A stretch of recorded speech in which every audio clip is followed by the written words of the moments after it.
Hey y'all, it's Etta with Etheridge Counseling Group, just filling you in on the second blog post on wellness. This is the other 4 of the 9 areas of wellness, including physical, financial, intellectual, and occupational.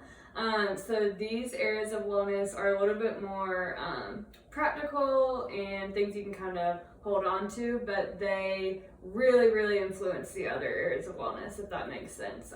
So when it comes to physical wellness, that's the way that we take care of our bodies. It doesn't necessarily mean that you have to be vegan or you have to do a very strict exercise routine.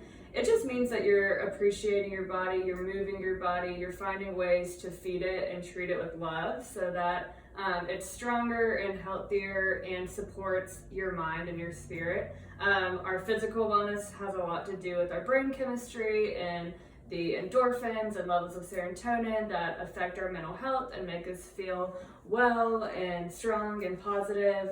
So physical wellness has a really big impact on our other areas of wellness as well.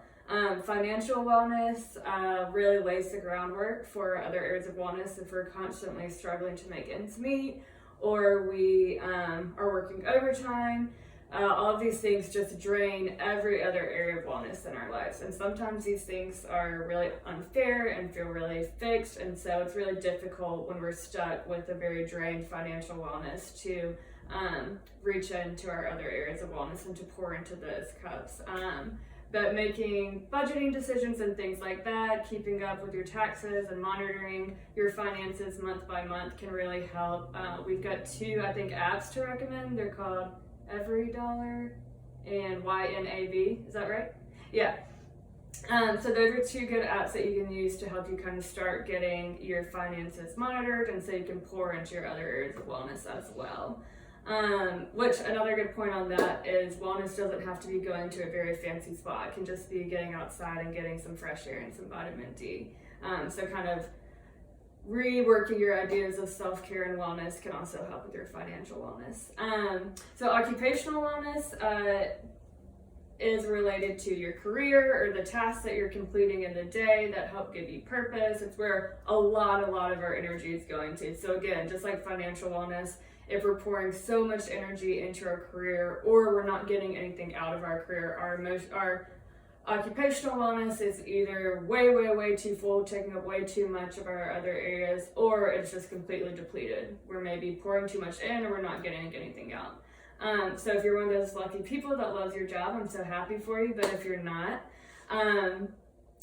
consider, and you're stuck in this job or it's just kind of like going to meet your needs right now, consider what you can start getting out of it that's a little bit different. Maybe you love problem solving, or maybe you love networking or connecting with others in your office, and identifying the little things throughout the day that you can lean more into so that you can get more out of work, even if you aren't loving necessarily the field that you're in.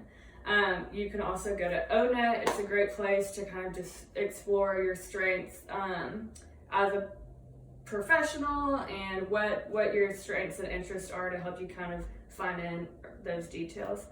And then we've got intellectual wellness. It's one of my favorites because it's one I've learned a lot about through my husband. He has tons of interest in things that he loves to research and explore: history, music, movies.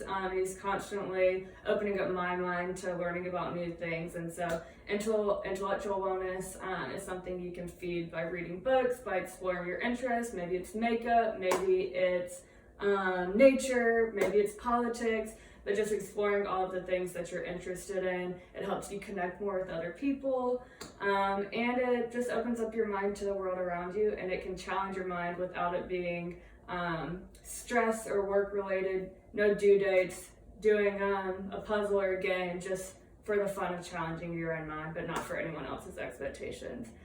So that's my overview of the last 4 areas of wellness, and I hope it was helpful.